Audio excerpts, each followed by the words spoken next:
कल रात से फवाद चौधरी साहब रहनुमा पाकिस्तान तहरीक-ए-इंसाफ उनको गिरफ़्तार किया गया और उसके बाद से सारा दिन आज जिस तरह से ये एपिसोड चली है आप न्यूज़ चैनल्स की स्क्रीन्स पर देखते रहें और जिस तरह से लाहौर हाई कोर्ट ने पहले कहा कि उनको प्रोड्यूस किया जाए बिफोर द कोर्ट बिकॉज उनके वकील ने एक रिट ऑफ हेबियस कॉर्पस यानी कि इलीगल डिटेंशन गैर कानूनी हिरासत के ख़िलाफ़ एक रिट फाइल की थी लाहौर हाई कोर्ट में, तो उनको पेश नहीं किया गया।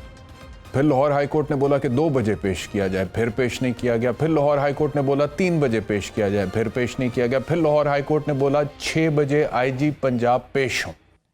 अब बाय द टाइम आईजी साहब वहाँ पर पेश हुए तो उन्होंने आकर ये बताया कि सर मैं तो रहीम यार खान में था, सिग्नल्स डाउन थे, इस वजह से मुझे तो आपका पैगाम मिला नहीं, लेकिन हमारे पास तो फवाद चौधरी है नहीं, वो तो इस्लामाबाद पुलिस की कस्टडी में है और ये एफआईआर उनके ख़िलाफ़ हुई है। अब उस एफआईआर में जो प्रोविजंस हैं फवाद चौधरी के ख़िलाफ़ उसमें बगावत है कि बगावत पर उकसाया उन्होंने लोगों को हुकूमत के ख़िलाफ़ और दीगर कुछ प्रोविजंस उसके अंदर लगाए।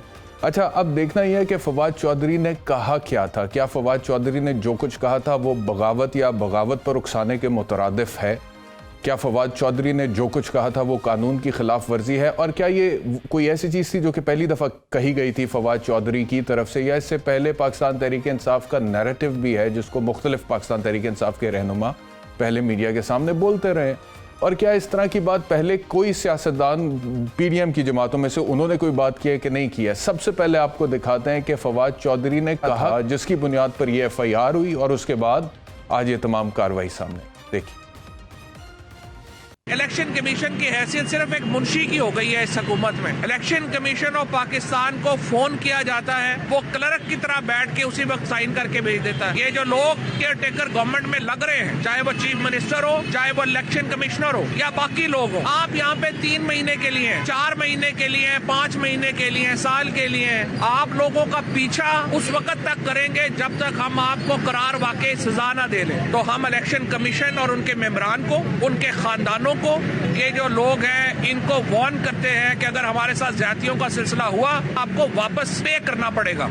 तो ये जो फवाद चौधरी के अल्फाज थे, क्या ये गैर कानूनी थे? क्या कानून की कोई खिलाफ वर्जी है? इसके ऊपर लीगल एक्सपर्ट्स मेरे साथ हैं, उनसे भी राय लूंगा, अपनी भी राय दूंगा। राना सनाउल्लाह साहब ने तो कहा, चीफ सेक्रेटरी साहब, आपको आपके बच्चों को मुखातिब किया। जिस तरह फवाद चौधरी के हवाले से कहा जा रहा है कि उन्होंने खानदानों की बात की थी कि अगर हमारे साथ ज्यादतियों का सिलसिला होगा तो वो ज्यादतियों का सिलसिला वापस पे करना पड़ेगा, वापस पे। अब इसको किस तरह से लीगली इंटरप्रेट किया जा सकता है? क्या इसके अंदर कोई धमकी है? क्या इसके अंदर कानून की कोई खिलाफ वर्जी है? ये कानूनी बहस है, करते हैं हम अभी थोड़ी देर में। लेकिन अगर फवाद चौधरी के स्टेटमेंट को ही देखा जाए और फिर दीगर जो स्टेटमेंट्स मैंने आपको सुनवाए हैं उनको देखा जाए तो काफ़ी हद तक आपको उसमें मुमासलत नजर आएगी। But fact of the matter remains कि पीडीएम के जितने भी रहनुमा जिनके बयानात मैंने आपको सुनाए हैं, जब उन्होंने वो स्टेटमेंट्स दिए थे उसके बाद किसी किस्म का कोई बगावत का मुकदमा नहीं हुआ था, कोई एफआईआर नहीं हुई थी 124 ए की, 153 ए की, 505 की।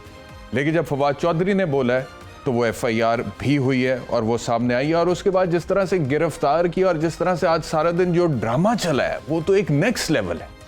मतलब कि रादारी रिमांड लिया, इस्लामाबाद पुलिस के हवाले किया, वो फ़रूख हबीब साहब की फुटेज वीडियो सामने आ गई जिसमें उनको रोकने की कोशिश कर रहे हैं टोल प्लाजा पे कि जी आप अदालत में उनको पेश करें। फिर उसके बाद उनके सर पर चादर डालकर ये मनाजर आप देख रहे हैं कि जिस तरह किसी दहशतगर्द को अदालत में पेश किया जाता है। जो संगीन जराइम के मुर्तकिब लोग होते हैं, उनके ऊपर इल्ज़ाम होता है, उनको जिस तरह से अदालतों में पेश किया जाता है, ठीक उसी तरह सर पर चादर डालकर फवाद चौधरी को इस्लामाबाद F8 कचहरी में पेश किया गया। उसके बाद फिर वो अदालत में पेश हुए तो उन्होंने बाकायदा तौर पे मेरे सामने मैंने जो टिकट्स पढ़े हैं वो ये हैं कि फवाद चौधरी ने मजिस्ट्रेट को मुखातिब करते हुए कहा कि इस्लामाबाद पुलिस को कहें कि इस तरह ना करें, 5 मिनट मुझे अपनी फैमिली से बात करने दें, 5 मिनट मुझे अपने वकला से बात करने दें, मैं पार्लियामेंटेरियन हूँ, साबिक वजीर हूँ, एडवोकेट सुप्रीम कोर्ट हूँ। और पाकिस्तान बार काउंसिल ने इस हवाले से एक प्रेस रिलीज भी इशू की है जिसमें मजम्मत की है गिरफ्तारी। अब जो सिचुएशन है वो आपके सामने है।